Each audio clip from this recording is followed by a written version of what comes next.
नमस्कार, जय हिंद, वंदे मातरम। साथियों, स्वागत है आप सभी साथियों का एक्समार्ट जीके पर। मैं सुभाष राज स्वागत करता हूं आप सभी साथियों का एक बार फिर से। साथियों, इस वीडियो में देखेंगे इतिहास के यानी हिस्ट्री के पूरे 100 क्वेश्चन, पूरे 100 जीके क्वेश्चन देखेंगे इतिहास के। आप किसी भी गवर्नमेंट एग्जाम की तैयारी कर रहे हैं, सभी एग्जाम्स के लिए हेल्पफुल है।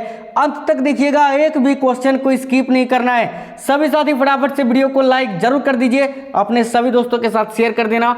जो साथी लोग नए हैं, पहली बार आए हैं क्लास में, चैनल को सब्सक्राइब करके बेल आइकन को जरूर ऑन कर लेना। तो चलिए शुरू करते हैं, देखते हैं कौन कौन से क्वेश्चन है हमारे इस धमाकेदार वीडियो में। स्क्रीन पर पहला क्वेश्चन, वह कौन सा प्रथम भारतीय था जो ब्रिटिश संसद के लिए निर्वाचित हुआ था? बहुत ही इंपॉर्टेंट क्वेश्चन है। वह कौन सा प्रथम भारतीय था जो ब्रिटिश संसद के लिए निर्वाचित हुआ था? तो साथियों, अगर आप लोगों को आंसर पता है तो नीचे कमेंट बॉक्स में कमेंट करते चलिएगा कि एक का क्या होगा, एक का बी होगा, ए होगा, सी होगा, ऐसे है ना। ऐसे आप लोगों की जो आत्मविश्वास है साथियों वो और बढ़ेगा। तो देखिएगा, इस क्वेश्चन का सही उत्तर हो जाएगा दादा भाई नौरोजी, ऑप्शन नंबर सी। आगे देखेंगे, तक्षशिला विश्वविद्यालय कहाँ स्थित है? तो देखिएगा, तक्षशिला विश्वविद्यालय ये साथियों अभी वर्तमान में पाकिस्तान में स्थित है, ऑप्शन नंबर ए करेक्ट होगा। आगे देखिए, लाइफ डिवाइन पुस्तक के लेखक कौन है? लाइफ डिवाइन पुस्तक के लेखक कौन है? तो याद रखिएगा, अरविंद घोष। और एक क्वेश्चन है, ये तो लाइफ डिवाइन है ना, एक क्वेश्चन है डिवाइन लाइफ, डिवाइन लाइफ उल्टा, इसका उल्टा, डिवाइन पहले लाइफ बाद में। अगर ऐसा क्वेश्चन पूछे डिवाइन लाइफ के लेखक, तो याद रखिएगा उसका आंसर हो जाएगा शिवानंद। क्या होगा? शिवानंद। और लाइफ डिवाइन का अरविंद घोष। आगे देखिएगा, भारतीय राष्ट्रीय कांग्रेस के 1905 के बनारस अधिवेशन के अध्यक्ष कौन थे? तो देखिएगा, करेक्ट आंसर हो जाएगा Gopal Krishna Gokhale, option number C. आगे देखिए, दिल्ली के किस सुल्तान को इतिहासकारों ने विरोधों का मिश्रण बताया है? दिल्ली के किस सुल्तान को इतिहासकारों ने विरोधों का मिश्रण बताया है? सही उत्तर हो जाएगा मोहम्मद बिन तुगलक, ऑप्शन नंबर सी। वर्ष 1946 में आजाद हिंद फौज के लाल किले में दिल्ली के मुकदमे की पैरवी निम्नलिखित में से किसने नहीं की थी? तो साथियों देखिएगा, किसने नहीं की थी पूछा है, तो भूला भाई देसाई, पंडित जवाहरलाल नेहरू और डॉक्टर कैलाश नाथ काटजू, इन तीनों ने की थी, लेकिन सरदार वल्लभ भाई पटेल ने इसकी सिफारिश नहीं की थी। तो इस क्वेश्चन का आंसर हो जाएगा ऑप्शन नंबर सी। आगे देखिए, वर्ष 1910 में सतारा में बहुजन समाज की स्थापना किसने की थी? तो वर्ष 1910 में सतारा में बहुजन समाज की स्थापना की थी मुकुंद राव पाटिल ने, option number B. Next question, Bharat में लॉर्ड कर्जन के प्रशासन की तुलना औरंगजेब से किसने करी थी? याद रखिएगा, गोपाल कृष्ण गोखले ने, ऑप्शन नंबर ए। आगे, अलाई दरवाजा का निर्माण किस सुल्तान ने करवाया था? साथियों देखिएगा, अलाई दरवाजा का निर्माण किस सुल्तान ने करवाया था? अलाउद्दीन खिलजी ने, ऑप्शन नंबर सी। मराठकालीन घुड़सवार सेना में एक हवलदार के अधीन कितने घुड़सवार होते थे? तो देखिएगा, करेक्ट आंसर हो जाएगा 25 है ना, ऑप्शन नंबर ए। गुप्त काल की सोने की मुद्रा को क्या कहा जाता था? तो गुप्त काल की सोने की मुद्रा को क्या कहा जाता था? याद रखिएगा, ऑप्शन नंबर ए, दिनार। निम्न में से कौन उग्रपंथी नहीं था? इनमें से कौन उग्रपंथी नहीं था? तो देखिएगा, बाल गंगाधर तिलक, मदन लाल ढींगरा, उधम सिंह, ये तीनों उग्रपंथी में शामिल थे, लेकिन गोपाल कृष्ण गोखले नहीं थे। तो ऑप्शन नंबर डी इस क्वेश्चन का करेक्ट हो जाएगा साथियों। वह मसनवी जो बाबर द्वारा मुस्लिम कानूनों के नियमों का संग्रह है? तो देखिएगा, राइट आंसर हो जाएगा मुबाइन, ऑप्शन नंबर ए करेक्ट हो जाएगा। मुगल प्रशासन में मदद-ए-मास इंगित करता है किसको? मुगल प्रशासन में मदद-ए-मास किसको इंगित करता है? सही उत्तर हो जाएगा ऑप्शन नंबर बी, विद्वानों को दी जाने वाली राजस्व मुक्त अनुदत्त भूमि, option number B correct answer हो जाएगा। मुगल प्रशासन में मदद-ए-मास क्या होता था? तो विद्वानों को राजस्व मुक्त अनुदत्त के रूप में जो भूमि दी जाती थी उसको मदद-ए-मास बोला जाता था मुगल काल में। आगे देखिएगा, यह कथन भारत और इंग्लैंड के आर्थिक हित प्रत्येक क्षेत्र में टकराते हैं किसका है? यानी ये कथन किसने कहा था? तो सही उत्तर हो जाएगा पंडित जवाहरलाल नेहरू ने, ऑप्शन नंबर सी। बंगाल के किस गवर्नर के समय में सरकारी खजाना मुर्शिदाबाद से कलकत्ता स्थानांतरित किया गया था? देखिएगा, सही उत्तर हो जाएगा वारेन हेस्टिंग्स के समय में, option number D. Captain William Hawkins किस जहाज से भारत पहुंचा था? तो सही उत्तर हो जाएगा हेक्टेयर से, ऑप्शन नंबर ए हेक्टेयर। प्राचीन भारत में निम्नलिखित में से कौन सी एक लिपि दाईं ओर से बाईं ओर लिखी जाती थी? सही उत्तर हो जाएगा खरोष्ठी लिपि, ऑप्शन नंबर डी। आगे देखिए, किसके द्वारा जारी फरमान को अंग्रेज आर्मी ने बंगाल में ब्रिटिश व्यापार का मेघना कांटा बनाया? तो करेक्ट आंसर हो जाएगा साथियों फर्रुख हसियार द्वारा जारी फरमान को। आगे देखिएगा, कुतुब मीनार के कार्य को किसने पूरा किया था? तो भाई कुतुब मीनार के कार्य को किसने पूरा किया था? तो इल्तुतमिश ने, ऑप्शन नंबर सी। बुद्ध ने सर्वाधिक उपदेश कहाँ दिए थे? गौतम बुद्ध ने सर्वाधिक उपदेश कहाँ दिए थे? तो याद रखिएगा श्रावस्ती में, ऑप्शन नंबर ए। अशोक ने 261 ईसा पूर्व में कलिंग को जीतने के बाद क्या किया था? देखिएगा राइट आंसर हो जाएगा ऑप्शन नंबर सी, भारी रक्तचाप देखकर युद्ध की नीति को सदा के लिए त्याग दिया था। आगे देखिए, केवल वह स्तंभ जिसमें अशोक ने स्वयं को मगध का सम्राट बताया है, केवल वह स्तंभ कौन सा है जिसमें अशोक ने स्वयं को मगध का सम्राट बताया है? तो भाब्रू स्तंभ, ऑप्शन नंबर डी करेक्ट हो जाएगा। आगे देखिए, चोलों की पहली सामुद्रिक विजय श्रीलंका विजय करने एवं नौसेना के गठन का श्रेय किसको दिया जाता है? याद रखिएगा राजराजा प्रथम को। आगे देखिए, विश्व का पहला गणतंत्र वैशाली में किसके द्वारा स्थापित किया गया था? तो सही उत्तर हो जाएगा लिच्छवी के द्वारा, option number D. Kumbh Mela को प्रारंभ करने का श्रेय किसे दिया जाता है? देखिएगा, कुंभ मेला को प्रारंभ करने का श्रेय हर्षवर्धन को दिया जाता है, ऑप्शन नंबर सी। मराठा मंडल या मराठा राज्य संघ की स्थापना किस पेशवा के समय में हुई थी? तो मराठा मंडल या मराठा राज्य संघ की स्थापना किस पेशवा के समय में हुई थी? तो बालाजी विश्वनाथ के समय में। आगे देखिए, गडकरी विद्रोह जो 1844 में हुआ था, इसका केंद्र कहाँ था? सही उत्तर हो जाएगा, याद रखिएगा सभी साथी, बहुत इंपॉर्टेंट क्वेश्चन है, तो कोल्हापुर में, option number B. Swami Vivekananda ने रामकृष्ण मिशन की स्थापना की थी किस वर्ष में? स्वामी विवेकानंद ने रामकृष्ण मिशन की स्थापना की थी 1896 में, ऑप्शन नंबर डी करेक्ट हो जाएगा। निम्नलिखित में से किसका योगदान होम रूल लीग की स्थापना में नहीं था? तो देखिएगा साथियों, होम रूल लीग की स्थापना 1916 में हुई थी, ठीक है, 1916 में। और इसमें मुख्य रूप से देखिए Bal Gangadhar Tilak, Annie Besant, S Subramaniam Iyer शामिल थे, लेकिन टी.एस. ऑलकट शामिल नहीं थे। तो इस क्वेश्चन का सही उत्तर हो जाएगा option number D. Next question देखिएगा, कबीर के गुरु कौन थे? तो कबीर के गुरु कौन थे? याद रखिएगा रामानंद, ऑप्शन नंबर बी। भारतीय राष्ट्रीय कांग्रेस के साथ इंडियन एसोसिएशन का विलय कब हुआ था? तो सही उत्तर हो जाएगा 1886 में। 1946 में बनी अंतरिम सरकार में राजेंद्र प्रसाद के पास कौन सा विभाग था? तो 1946 में जो अंतरिम सरकार बनी थी उसमें राजेंद्र प्रसाद के पास खाद्य व कृषि विभाग था, याद रखिएगा ऑप्शन नंबर सी।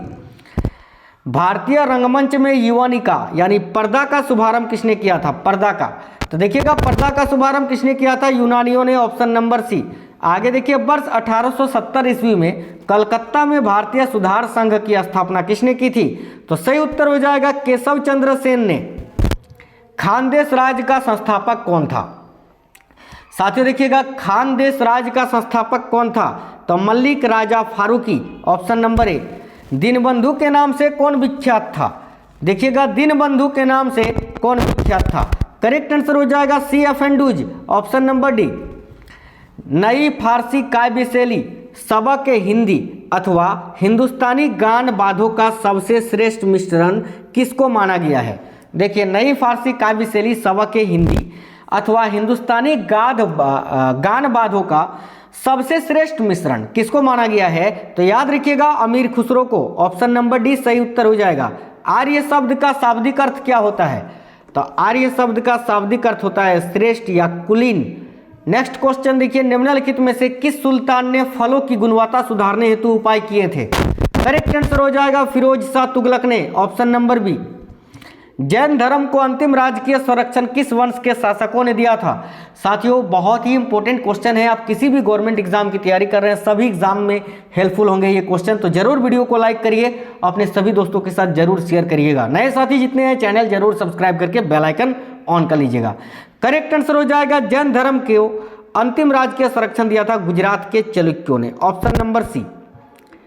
देखिएगा, उलगुलान यानी महाविद्रोह किससे जुड़ा था?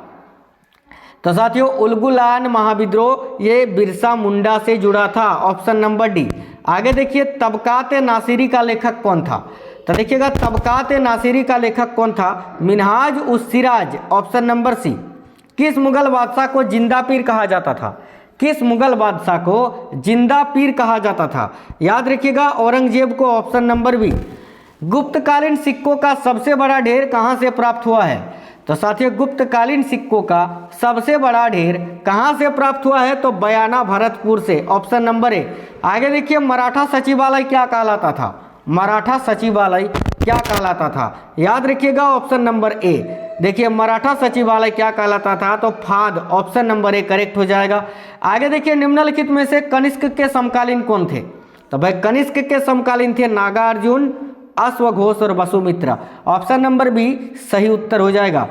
किस स्थान पर हुए विद्रोह के दमन के दौरान ब्रिटिश सैन्य अधिकारी हेवलॉक की मौत हो गई थी? तो याद रखिएगा लखनऊ में, ऑप्शन नंबर सी। रजिया बेगम को सत्याच्युत करने में किसका हाथ था? तो याद रखिएगा सभी साथी रजिया बेगम को सत्याच्युत करने में किसका हाथ था? सभी साथी याद रखिएगा तुर्कों का, तुर्की शासकों का। नेक्स्ट क्वेश्चन, सिंधु सभ्यता के घर किससे बनाए जाते थे? तो भाई सिंधु सभ्यता के जो घर है वो किससे बनाए जाते थे? तो याद रखिएगा सभी साथी ईंट से। किससे? ईंट से, ऑप्शन नंबर ए ईंट से। आगे देखिए किस मराठा पेशवा को मैकियावेली कहा जाता था? तो करेक्ट आंसर हो जाएगा नाना फडणवीस को, ऑप्शन नंबर ए। आगे देखिए रामचरितमानस के लेखक तुलसीदास किसके शासनकाल से संबंधित थे? तो साथियों रामचरितमानस के लेखक तुलसीदास किसके शासनकाल से संबंधित थे? तो अकबर के। नेक्स्ट क्वेश्चन, किस विदेशी राजा ने गुर्जर प्रतिहार वंश को अल गुजर एवं इस वंश के शासकों को बोरा कहकर पुकारा था? करेक्ट आंसर हो जाएगा असमसुदी, ऑप्शन नंबर बी। आगे देखिए मनुस्मृति मुख्यतः किससे संबंधित है? तो मनुस्मृति मुख्यतः किससे संबंधित है? समाज व्यवस्था से, ऑप्शन नंबर ए। किस सिख गुरु ने फारसी में जाफरनामा लिखा था? किस सिख गुरु ने फारसी में जाफरनामा लिखा था? करेक्ट आंसर हो जाएगा साथियों गुरु गोविंद सिंह जी ने, ऑप्शन नंबर सी। मौखरी शासकों की राजधानी कहाँ थी? तो भाई मौखरी शासकों की राजधानी कहाँ थी? याद रखिएगा कन्नौज में, ऑप्शन नंबर बी। अकबर के शासन में महाभारत का फारसी भाषा में अनुवाद किया गया था, वह किस नाम से जाना जाता है? तो देखिएगा अकबर के शासन में महाभारत का फारसी भाषा में अनुवाद किया गया था, वह किस नाम से जाना जाता है? तो रजमनामा के नाम से, ऑप्शन नंबर बी। जागीरदारी संकट सर्वप्रथम किस मुगल बादशाह के शासनकाल में उत्पन्न हुई थी? देखिएगा जागीरदारी संकट सर्वप्रथम किस मुगल बादशाह के शासनकाल में उत्पन्न हुई थी? तो औरंगजेब के समय में। नेक्स्ट क्वेश्चन, अभिनव भारत नामक अंग्रेज विरोधी संगठन की स्थापना किसने की थी? अभिनव भारत नामक अंग्रेज विरोधी संगठन की स्थापना विनायक दामोदर सावरकर यानी बीडी सावरकर ने की थी। उपन्यास दुर्गेश नंदनी के लेखक कौन है? साथियों इस उपन्यास के लेखक कौन है? दुर्गेश नंदनी। याद रखिएगा Bankim Chandra Chatterjee, option number D. कौन से बृहत मंदिर के प्रारंभिक अभिकल्पना तथा निर्माण सूर्यवर्मन द्वितीय के राजकाल के दौरान हुए थे? करेक्ट आंसर हो जाएगा साथियों अंकुरवाट का मंदिर, ऑप्शन नंबर बी। आगे देखिए जैन धर्म श्वेतांबर एवं दिगंबर संप्रदायों में कब विभाजित हुआ था? तो जैन धर्म श्वेतांबर एवं दिगंबर संप्रदायों में कब विभाजित हुआ था? तो चंद्रगुप्त मौर्य के समय में। तीर्थकरों के क्रम में अंतिम कौन है? जैन धर्म में तीर्थकर हुआ करते थे, अंतिम तीर्थकर कौन थे? तो याद रखिएगा महावीर स्वामी। इनका क्रमांक कितना था? तो 24वें।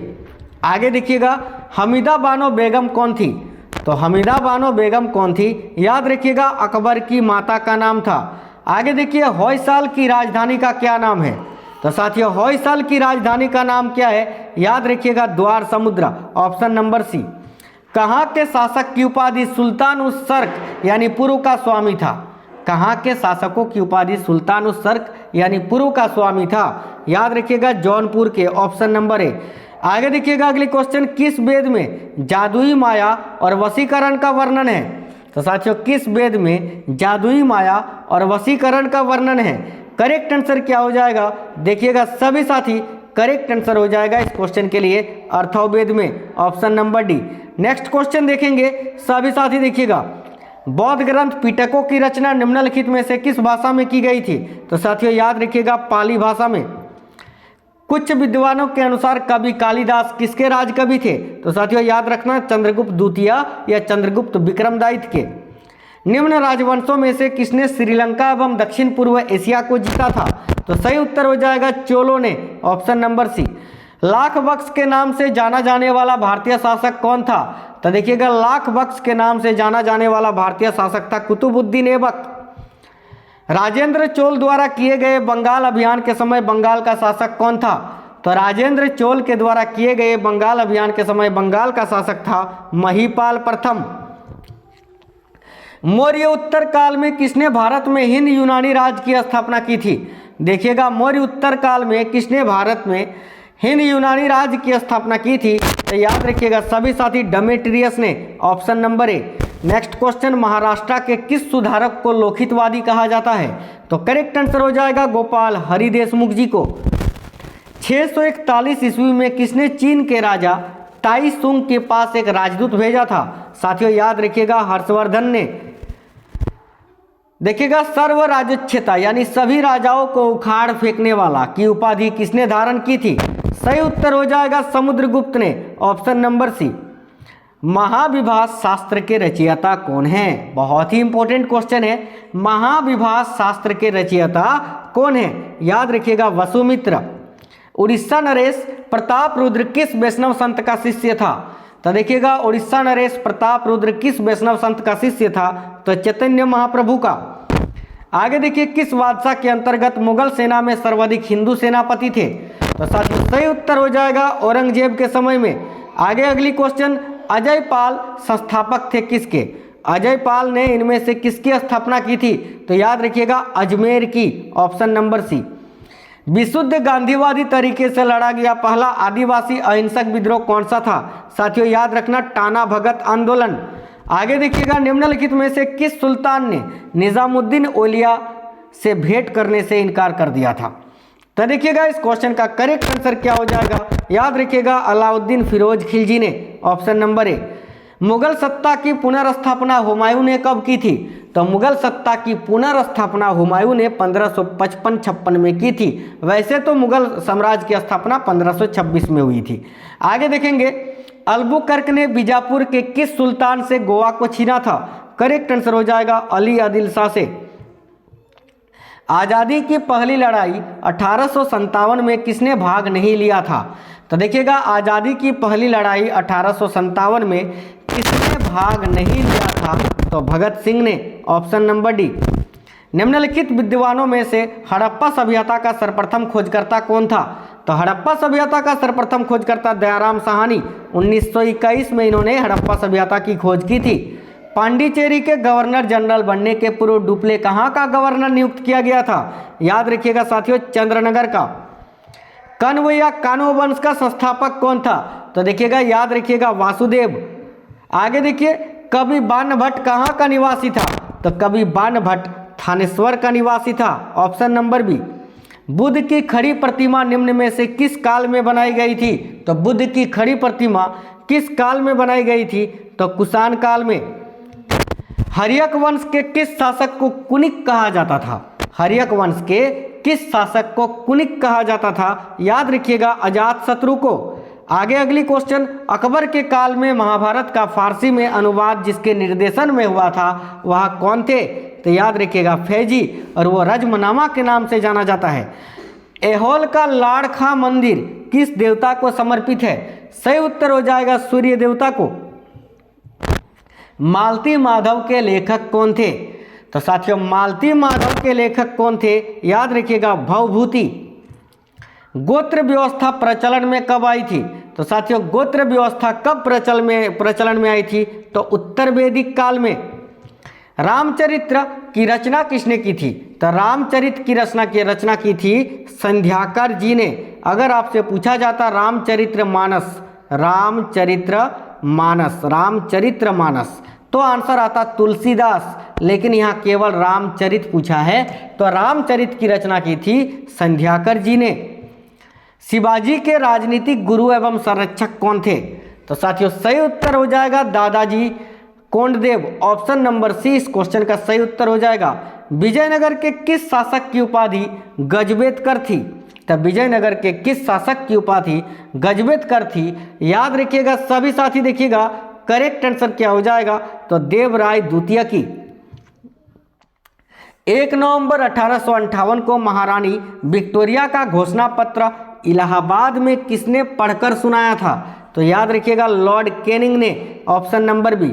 आगे देखेंगे अंतिम क्वेश्चन इस क्लास का, तो शारदा अधिनियम 1929 के अंतर्गत लड़कियों एवं लड़कों की विवाह की न्यूनतम आयु कितनी निर्धारित की गई थी? याद रखिएगा देखिए बहुत ही इंपॉर्टेंट क्वेश्चन है। लड़कियों की न्यूनतम आयु जो है साथियों 14 वर्ष और लड़कों का 18 वर्ष। ऑप्शन नंबर बी इस क्वेश्चन का सही उत्तर हो जाएगा। तो ये वीडियो कैसा लगा है कमेंट बॉक्स में कमेंट करके जरूर बताइए। इसी तरह के क्लासेस के लिए चैनल सब्सक्राइब करके बेल आइकन को जरूर ऑन कर लीजिएगा। सभी साथी जरूर लाइक कर दीजिए। मिलते हैं अगली वीडियो में, तब तक स्वस्थ रहें। जय हिंद साथियों, वंदे मातरम।